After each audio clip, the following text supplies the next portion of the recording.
नमस्कार दोस्तों, मैं हूं लोकेंद्र मिश्रा और हिंदी लिटरेचर ऑप्शनल की इस वीडियो में आप सबका स्वागत है। इसके पहले वाले वीडियो में हमने गोदान के बारे में कुछ बात की थी और अगर स्पेसिफिकली बात करें तो हमने देखा था कि गोदान एक महाकाव्यात्मक उपन्यास कैसे है, उसके पक्ष में विद्वानों के तर्क क्या हैं, उसके विपक्ष में अगर हम बात करें तो खासतौर पर आचार्य नंद दुलारे वाजपेयी क्या कहते हैं उसके बारे में हमने बात की थी।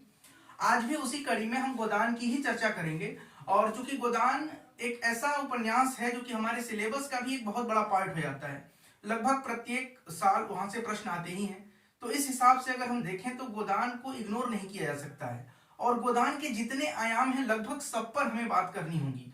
जैसे कि हमने गोदान के कथासार के बारे में समझा, कहानी क्या है समझा, उसके बाद हमने देखा कि उसमें पीढ़ी संघर्ष कैसे है, फिर हमने ये भी देखा कि कैसे गोदान डूबते हुए सामंतवाद और उभरते हुए पूंजीवाद की कहानी है, या फिर भविष्य की प्रसव पीड़ा कैसे है गोदान, और वर्तमान की कहानी कैसे है ये देखा था हमने। उसके बाद हमने ये भी देखा कि गोदान एक महाकाव्यात्मक उपन्यास कैसे है।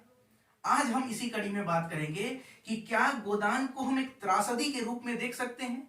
अब त्रासदी के रूप में गोदान को देखने से पहले हमें यह समझना पड़ेगा कि त्रासदी किसे कहते हैं। त्रासदी सामान्यतः अगर हम बात करें तो एक ऐसी घटना की बात करते हैं जो दुर्घटना हो और बहुत खराब हो। दुर्घटनाएं तो सभी खराब होती हैं, मगर उसको हम त्रासदी नाम तब देते हैं जब एक बहुत बड़ा वर्ग उस दुर्घटना से प्रभावित हो। तो हम सबसे पहले यही बात करेंगे कि आखिर त्रासदी क्या है और हिंदी साहित्य में त्रासदी विधा को हम क्या कहते हैं। इस त्रासदी को अंग्रेजी में हम कहते हैं ट्रेजेडी। ट्रेजेडी को ही त्रासदी कहते हैं। लेकिन अब त्रासदी है क्या समझते हैं। त्रासदी मूलतः भारतीय काव्य शास्त्र की या भारतीय नाट्य विधा की परंपरा नहीं है। काव्य शास्त्र आप छोड़ दीजिए, नाट्य विधा पर हम बात करते हैं तो भारतीय नाट्य विधा की का यह एक हिस्सा नहीं रहा है। लेकिन यह पाश्चात्य सभ्यता में, पाश्चात्य जो साहित्य है उसका एक बहुत बड़ा पार्ट रहा है। खासतौर पे अगर विलियम शेक्सपियर की बात करें तो उनके नाटकों में, विलियम शेक्सपियर के नाटकों में जो अभिनेता होता है, अभिनेता नहीं आप नायक कहिए, जो नायक है उसकी मृत्यु हो जाया करती है और मृत्यु एक दुखद घटना है। अब इसमें भी एक पेच है, आप किसकी मृत्यु पर प्रसन्न होंगे और किसकी मृत्यु पर दुखी होंगे। सामान्य जीवन की बात नहीं कर रहे हैं, एक फिल्म का उदाहरण आप लीजिए। किसी फिल्म में आप खुश कब होंगे, जब उसका विलेन मर जाता है तब आप खुश होते हैं, या उसका एक्टर जो अभिनेता जो नायक है वो मर जाता है तब खुश होते हैं। सीधी सी बात है, जब हम देखते हैं पुरानी फिल्मों में अमरीश पुरी मर जाता है तो बहुत खुशी होती है, क्योंकि हमारा जो नायक है वो बच गया और नायक को बड़ा परेशान करता है वो। तो त्रासदी का मतलब क्या होता है ये हम समझ रहे हैं। और सबसे पहले आप समझिए कि अरस्तु वगैरह जैसे विद्वान जो हैं उन लोगों ने भी इसके बारे में कहा। अरस्तु ने कहा कि यह जरूरी नहीं है कि नायक मर जाए तभी हम त्रासदी कहें। नायक यदि बहुत अधिक दुख झेलता है और अंततः नायक इस मन स्थिति में है कि वो दुख झेल रहा है और उसके मन में संताप है, दुख है, पीड़ा है, तो हम कहेंगे कि उस नाटक की या उस कहानी की परिणति ऐसी हुई है कि वहां पर त्रासदी देखने को मिलता है। तो अब त्रासदी समझ गए। अब देखिए त्रासदी गोदान है कि नहीं है वो तो बात की बात है। पहले हम ये समझते हैं कि त्रासदी कोई घटना, कोई कहानी, कोई नाटक, कोई उपन्यास त्रासदी कब होगी, क्या ऐसा क्राइटेरिया है जिस पर हम तौलेंगे कि त्रासदी है कि नहीं। तो सबसे पहला क्राइटेरिया क्या है। सबसे पहला क्राइटेरिया है कि त्रासदी का नायक अंततः मृत्यु को प्राप्त हो जाए। मतलब आप कहिए कि नायक जो है उसकी मृत्यु हो जाए तो त्रासदी कहेंगे। लेकिन अरस्तु ने कहा कि जरूरी नहीं है कि नायक मरे। यह सच है कि विलियम शेक्सपियर के नाटकों में नायक मरता है और उसे हम त्रासदी कहते हैं, लेकिन इसका अर्थ यह बिल्कुल नहीं है कि नाटक की मृत्यु को ही त्रासदी का आधार माना जाए। वह तब भी हो सकता है यदि नाटक में नाटक या कहानी में नायक की मृत्यु नहीं हो जाए, मृत्यु न हो, लेकिन वह दुखी हो, उसके मन में एक पीड़ा हो। दूसरी बात, अब यदि बात करें नायक की मृत्यु, तो नायक की मृत्यु पर किसी को दुख क्यों होगा। इसका अर्थ है कि नायक के अंदर जरूर कुछ ऐसे गुण रहे होंगे जिससे कि हम और आप उससे जुड़ा हुआ महसूस करते हैं और ये चाहते हैं कि नायक की मृत्यु ना हो।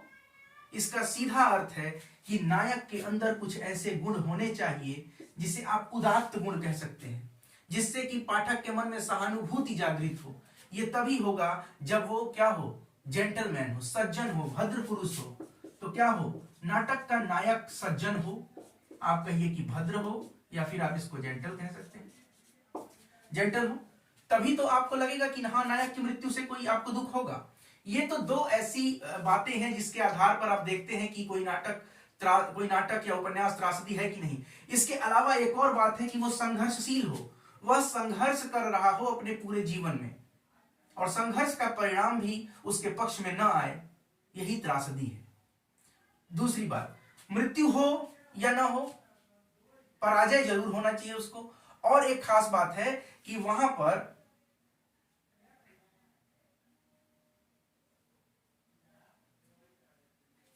नायक की पराजय हो या नायक की मृत्यु हो, मगर नायक की पराजय या मृत्यु का आधार क्या हो, किस आधार पर? तो आधार यह है कि नायक की मृत्यु या पराजय तब हो जब वह अति नैतिकता का पालन कर रहा हो, मतलब वह नैतिक होना चाहिए, उसके मूल्य और वह व्यक्ति नैतिक मूल्यों पर चलने वाला हो और उसके बाद वह संघर्ष भी करे और अंत में उसके परिणाम उसके अनुकूल न आए, या तो वह मृत्यु को प्राप्त हो जाए या तो वह पराजय का अनुभव करे, तो हम कहेंगे कि यह त्रासदी है।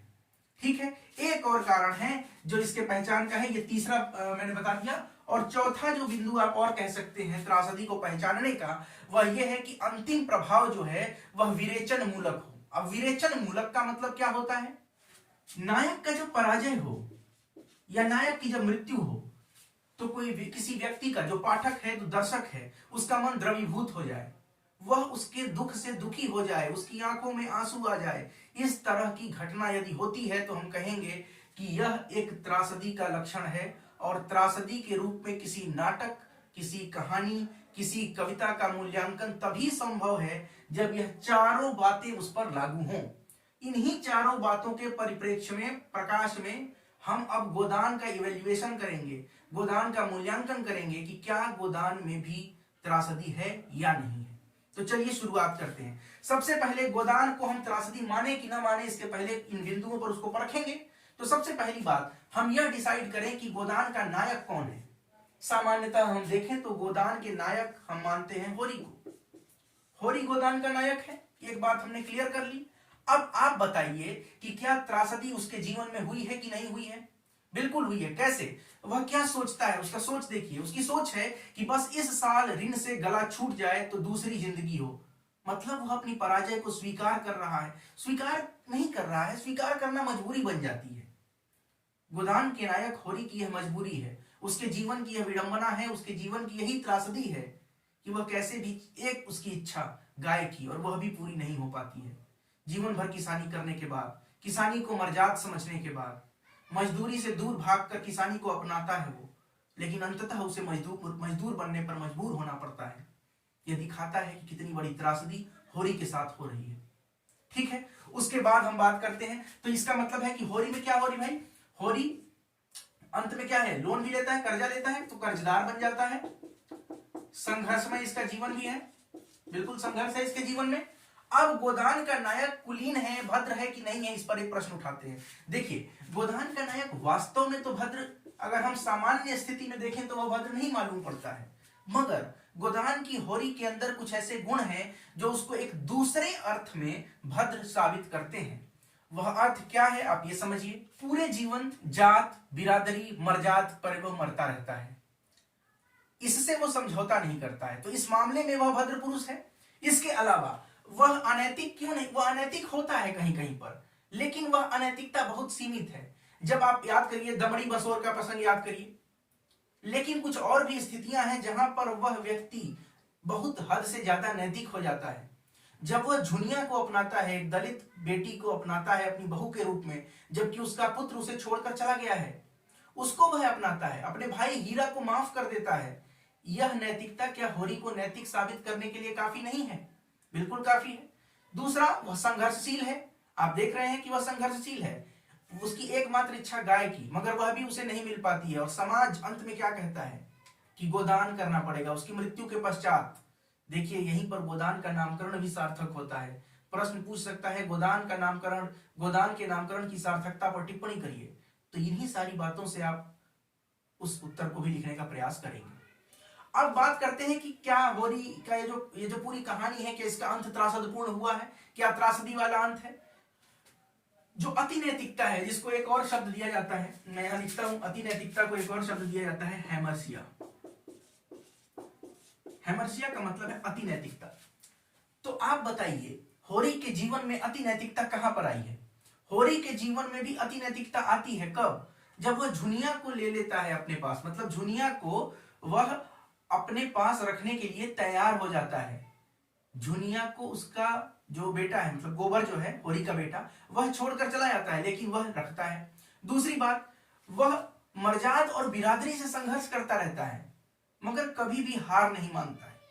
तो क्या ये इसकी नैतिकता नहीं दिखाती है?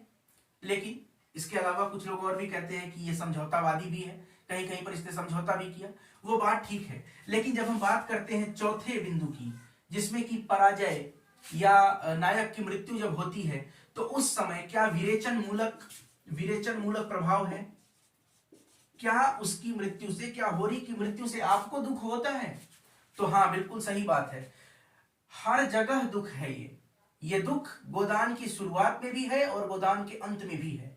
जब होरी की जो पत्नी है धनिया, जब उसे यह लगता है कि उसके बच्चे मर गए थे दवा के बिना, और अंत जब होता है तो उसका पति भी दवा के अभाव में मर रहा है, एक गाय की लालसा थी वह भी पूरी नहीं हो पाती है, तो सोचिए अंत में वह क्या कहता है? मरते मरते होरी कह के जाता है, गाय की लालसा मन ही में रह गई। ये बात जब वो कहता है तो क्या आपको दुख नहीं होता है कि एक किसान जो जीवन भर संघर्ष किया, जाति मर्जात, किसानी को मर्जात समझने वाला व्यक्ति, अंत दांव में एक गाय भी नहीं ले पाता है और उसकी मृत्यु हो जाती है? तो गोदान एक त्रासदीपूर्ण घटना तो है। लेकिन अब एक और प्रश्न यहीं पे उठता है कि गोदान अगर त्रासदी है तो किसकी त्रासदी है? यहां त्रासदी किसकी है? क्या यह त्रासदी होरी की है या यह त्रासदी धनिया की है? दोनों ही अपने अपने, आप दोनों के ही जीवन को देखिए, दोनों का जीवन ही संघर्षशील है, दोनों ने ही अंत में पराजय दोनों की हो रही है। होरी की मृत्यु हो जा रही है और धनिया उसकी मृत्यु से कितना दुखी हुई होगी सोचिए। उसका पति मर जाता है, उसके पहले उसके बच्चे इलाज के अभाव में मर गए हैं। तो क्या यह त्रासदी धनिया की त्रासदी नहीं है? बिल्कुल सही बात है। लेकिन अब इसी में आलोचकों के मत भिन्नता है। कुछ आलोचक कहते हैं कि यह होरी की त्रासदी है और वहीं कुछ और आलोचक हैं जो कहते हैं कि यह धनिया की त्रासदी है। अब ये किसकी त्रासदी है, इसके बारे में भी एक बार हम देख लेते हैं। तो देखिए, कुल मिलाकर आप ये समझिए कि होरी की मृत्यु तो त्रासदीपूर्ण है ही, लेकिन इससे कहीं ज्यादा त्रासदीपूर्ण जीवन धनिया का भी है। धनिया अपने बच्चों को खो देती है, ठीक बात है, चलिए होरी भी खो देता है मानते हैं, लेकिन धनिया फिर विधवा का जो जीवन, जो वैधव्य उसको मिलता है, इसको भी जीना है उसे। यह वैधव्य जीना भी एक कठिन काम है। और सोचिए शुरुआत में प्रेमचंद ने क्या लिखा, इस उपन्यास में लिखा था कि विपन्नता के अथाह सागर में सुहाग ही वह तृण था जिसे पकड़े हुए वह सागर पार कर रही थी। यानी कि धनिया के जीवन में एकमात्र सहारा जो होरी था, वह भी अंत में उसकी भी मृत्यु हो जाती है। तो गोदान में त्रासदी होरी की तो है, मगर धनिया की त्रासदी होरी की त्रासदी से कहीं अधिक है। अंततः वह तिनका भी धनिया से छिन जाता है जिसके सहारे वह अपने विपन्नता भरे जीवन को काट रही थी। कुल मिलाकर अगर हम बात करें, सारी बातों को अगर हम समअप करना चाहें तो हम कहेंगे कि गोदान एक त्रासदीपूर्ण रचना है। यानी कि गोदान एक त्रासदी तो है ही, गोदान होरी की भी त्रासदी है, गोदान धनिया की भी त्रासदी है। और अगर व्यापक अर्थों में हम बात करें तो गोदान सिर्फ होरी और धनिया की त्रासदी नहीं है, बल्कि कृषक जीवन की त्रासदी है, भारत के सभी किसानों की त्रासदी है। तो कुल मिलाकर हमने समझा इस वीडियो में कि गोदान एक त्रासदी कैसे है। आशा करता हूं कि आपको यह वीडियो पसंद आया होगा। अगर अच्छा लगा हो तो लाइक करें, कमेंट करें, शेयर करें। चैनल को सब्सक्राइब नहीं किया है तो सब्सक्राइब कर लीजिए और थोड़ा ज्यादा लोगों तक इस वीडियो को पहुंचाइए। बहुत कम व्यूज आ रहे हैं, मगर मैं वीडियो बनाना नहीं छोड़ूंगा और वीडियो लगातार बनते रहेंगे और कोशिश रहेगी कि अगले मेंस तक हम सिलेबस को कंप्लीट कर पाए। कोशिश रहेगी, हालांकि 2 साल से मैं ये बात कह रहा हूं, मगर कुछ दिक्कतें हो जाती हैं। और दूसरी बात ये भी है कि जब व्यूज नहीं आते हैं तो थोड़ा मन भी खिन्न हो जाता है बनाने से, पर कोई बात नहीं, कर्म करना ही हमारे हाथ में है। तो होरी से ही सीख लेते हैं कि कर्म करना चाहिए। तो बहुत बहुत धन्यवाद, मिलते हैं दोस्तों नेक्स्ट वीडियो में।